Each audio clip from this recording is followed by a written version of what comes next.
Deep inside the Great Pyramid of Giza is a passage so narrow that no human can crawl through it. For thousands of years, no one knew where it led or why the ancient Egyptians had built it. Then researchers sent a small robotic camera into the darkness. It crawled farther and farther through the shaft until, suddenly, its path was blocked. Directly ahead was a limestone slab with two strange copper fittings, the closest thing this tiny passage had to a sealed door.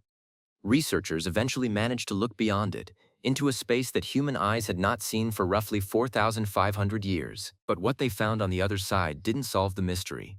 And now the builders faced perhaps the most famous mystery of all. How do you get millions of heavy blocks up there without a powered crane? Getting the stones to Giza was difficult. Getting them off the ground was an entirely different problem. As each layer of the pyramid rose, the next blocks had to rise with it.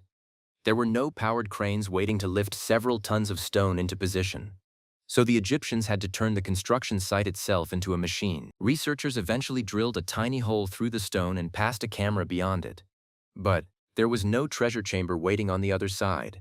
No hidden pharaoh. No room filled with gold. Instead, the camera revealed a small space beyond the first blocking stone. And then came the part that made the discovery even stranger. At the far end was another blocking stone. The first barrier hadn't ended the mystery.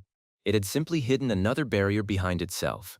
And more than 4,500 years after these shafts were constructed, their exact purpose is still debated, which leaves us with a question even the robot could not answer.